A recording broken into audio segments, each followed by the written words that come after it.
are highly disengaged how to start their own businesses and actually make real money in youth business incubators where they run small companies.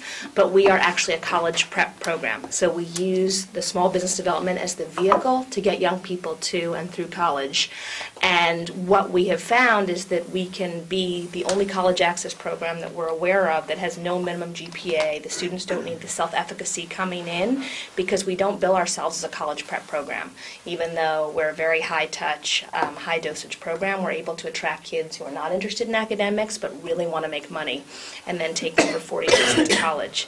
And I think that, you know, one of the statistics that really troubles me is that in California we build our prisons based on the high school dropout number. There's a direct correlation between dropping out of high school and going to prison. And in the schools that we're working in, with the population we're serving, there's typically a 70% dropout rate.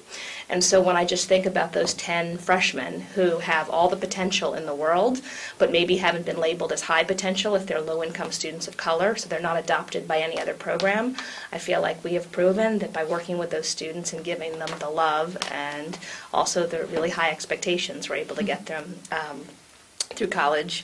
And I do think, you know, with all due respect to Maya, in terms of engagement, I think making money is important for my kids, and they're really excited by it. And so one of the statistics we give them when they're not excited about high school and college is that, on average, a high school graduate makes $250,000 more over the course of their life, and a college graduate makes $1 million more.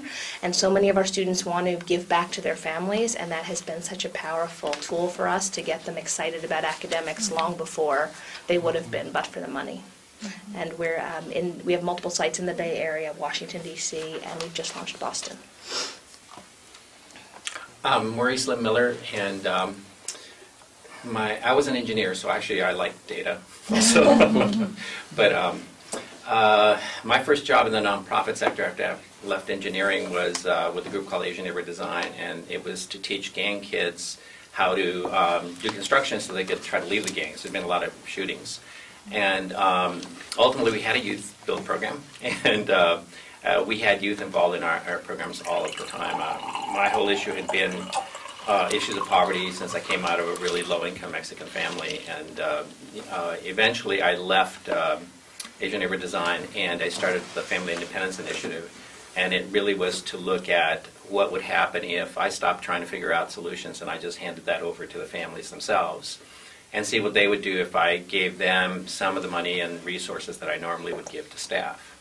And they've done amazingly well, and I was trying to come up with a statistic now that you reminded me.